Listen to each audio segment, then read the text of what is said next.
Alex Delgado. Welcome back. Nearly half of all babies in the U.S. are now breastfed for at least 6 months. The Centers for Disease Control and Prevention reports the rates of breastfeeding have continued to rise over the past decade.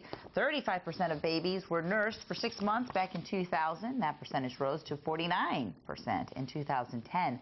The percentage of babies still breastfeeding by their first birthday also rose from 16 to 27% in that same time period. Hospitals appear to be assisting with the increase as more and more newborn room in with their mothers and offer skin-to-skin contact immediately after birth. We, of course, have all heard about the benefits of breastfeeding, with studies showing that babies who are breastfed are less likely to develop ear infections, respiratory illnesses, and they have less risk for obesity. With this being National Breastfeeding Awareness Month, there's a campaign which hopes to empower women to commit to breastfeeding by highlighting new research. Julie KSEE, who is a registered dietitian and an international board-certified lactation consultant, is here with us today. Hi, Julie. Thanks for being here. We also have Sylvia Ewerts. She's a breastfeeding peer counselor. So welcome, ladies, to the show. I'm going to start with you, Julie. Tell us about this new research. Yeah, it's exciting. Yeah. The numbers are finally changing. They're going up. Yes. We still are a little low in Fresno County. We, unfortunately, are one of the lowest counties in the state with exclusive breastfeeding rates of babies coming out of the hospital. So we still have a lot of work to do. So celebrating August as Breastfeeding Awareness Month is really important for us here in the Valley. Sylvia, what makes breastfeeding so difficult for many moms?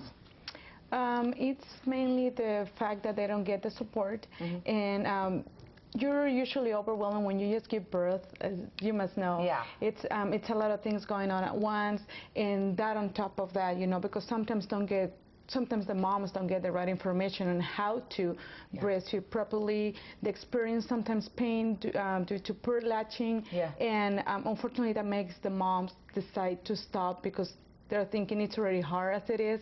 We don't want to make it any harder. No, it hurts. It hurts. It was very painful, and to get through that pain takes support, as you mentioned. Okay, so the research shows that more and more women are breastfeeding, not so much here. So what are we doing here to help these women understand the importance of breastfeeding here in our area, Julie? Prenatal education is huge. So they know a little bit more when they go to the hospital. And as Sylvia mentioned, the support afterwards from family, from friends, from their physicians, and anybody in the community that can help them, their WIC program, they need that additional support so they can get over the humps. Got it. Tell me a little bit more about this WIC program and how it all blends in with breastfeeding and helping our moms breastfeed. At Fresno EOC WIC, we're huge supporters of breastfeeding, and that's what we're there for, is to help our moms breastfeed. We have 3 lactation consultants on staff. We have 19 other staff that have been trained in breastfeeding. We have 3 breastfeeding peer counselors. We come full force so we can help our moms succeed in their goal to breastfeed their babies. So you are one of those breastfeeding peer counselors. Sylvia, tell me, do you go to their homes, the parents' homes, and help them there? Or what does a peer counselor do? No, usually what we do is we don't go to their homes. We provide the help from the WIC office, from the 3 different locations where we provide this service. And as peer counselors, what we try to do is accommodate our time to the mom's schedule. Whenever they're there to pick up their vouchers from WIC, we make sure we're there to spend some time with them and share a little bit of the information. It's mainly what to expect. You know, once you're at the hospital, the first week, if you become, let's say, you experience any problem, any pain, we're here to help you. We become like friends with them so they can trust us. Because, you know, it's such a sensitive area that you're talking about, and sometimes they don't feel, if they don't have the support at home or from their partner, they don't have anybody else to talk to but us. And we're always there, and we make them, we let them know we're here to help you whenever you need us. So that makes a lot of difference. We give them the tools. They have the determination, but we give them the tools to succeed. Even to maybe to pump, because I remember having a lactation specialist come in and show me how to pump. That's really important as well, isn't it? And is that something you do? Yes, absolutely. Moms that are part of our breastfeeding peer counselor program also have the benefit of, let's say they're getting ready to go back to work or to school, or for any other health reasons they cannot latch the baby on, we provide pumps, electric pumps, to make things easier for them. We not only provide the pumps, but we teach them how to use them. And if there's any problem with the pump, we exchange the pumps for them, and we're always there to support them. Okay, really quick question, a little off the wall here, but once you give birth, a lot of moms want to go back to drinking their wine. Okay, so I have to ask you that, so, because you guys are experts at this. That a lot. Okay, so if you do, how many glasses of wine can you have? And if you do have a glass or two of wine, do you have to pump and dump? No. Okay. We get that question a lot around New Year's. Okay, it's New Year's, or I had my baby, you know, I haven't drank for 9 months, I want to have a glass, it's my anniversary. It's okay. Okay. You know, not that we're promoting people to go out and drink, but if you have a glass with food and you're not feeling the effects, because it goes out of your system quickly. Yes, yes. It's out of your system, it won't be in your breast milk, you're good to go. If you're worried, you can pump and dump one time if you're worried about it. Okay. If you're feeling the effects, don't breastfeed. Yes.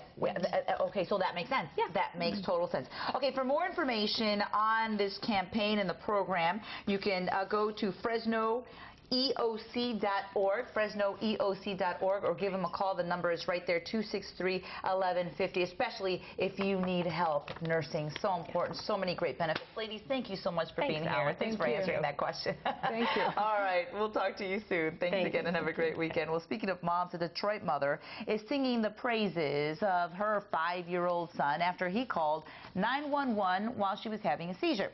The two were at home alone when the child's call to 911 got the ambulance to their home to help mom. Lauren Podell has the story. He's my protector. He's my guardian angel. Akua McLean may not have been standing here today if it weren't for this little guy, her 5-year-old son, DeMonte Riley. I remember him screaming my name. Mom, are you okay? Where's the phone? Tuesday morning, DeMonte woke up to his mother having a seizure. I was scared when she had a seizure. Then when people came to help her, I wasn't. And the reason help was on the way was because this brave boy knew exactly how to get it there. We was laying in the bed, and I get up and I called 911. And DeMonte not only called 911, but he stayed on the phone with the operator, telling them where he lived. They said, okay, and they got somebody to come to our house and help my mama. Next thing I know, when I wake up, I hear the ambulance talking to my son. They're carrying me out. Akua has epilepsy and seizures can be common for her, but she tells us this isn't the first time DeMonte has looked out for her. Every night he asks me, Mom, you take your medicine? When he get up, he's bringing me my meds. You know, Mama, here, you got to take your cap or you got to take your medicine, Mama. And it probably won't be the last. What a good boy.